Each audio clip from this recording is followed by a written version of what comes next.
Transport Group Manibela is again holding a three-day transport strike, which began this morning.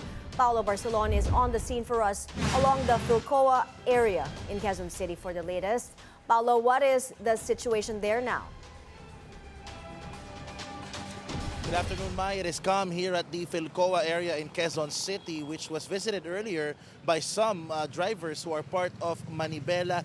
So far, traffic is a little bit smooth going to the Quezon Memorial Circle, but earlier they went here and staged a quick morning protest. They call on government to halt consolidation, saying that drivers can modernize their jeeps alone. Magkano po isang unit? 2.8 million yung principal price, hindi pa kasama yung interest. Nababayaran mo ng pito, 8 taon. Gusto pa nga nilang pahabain para mababa ang monthly amortization. Baka hindi na makagalaw yung operator na magbabayad. Pamamodernize po namin yan, 1 million. Or less? Less pa po doon. Sagad na po yun. Napakaganda pa. Aircon na po yung 1 million na yan. Similar protests, Mai, were held in Santa Ana, Manila, in the Camanava area, in Alabang, in Muntinlupa City, and in Pasig City. Some commuters in the morning rush hour had mixed reactions regarding Manibela's strike. First day ko ngayon umalis, kasama ko yung aso ko. Hassle talaga, wala nga masakyan eh.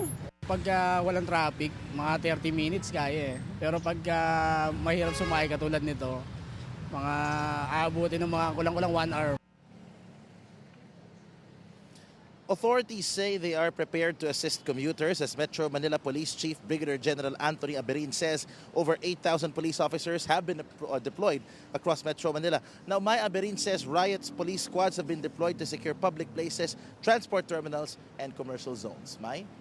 Paolo, I understand not all jeepney groups are united in this. What are other groups saying about Manibela's strike? Well, earlier this morning in an interview with DWAR Abante Radyo, Mai, Pistons Modi Floranda said that they are going to wait for DOTR Secretary Vince Dizon's 2-week promise to them that they will have a meeting and wait for their decision on whether or not traditional jeepneys could refile to the LTFRB their provisional authorities. Now, Floranda also said that if within the 2-week time frame that Dizon said to them and jeepneys are still not allowed to go back to their traditional routes, then they will not hesitate to hold protest actions. Mai? Thank you, Paolo Barcelon, reporting to us live from Philcoa in Quezon City.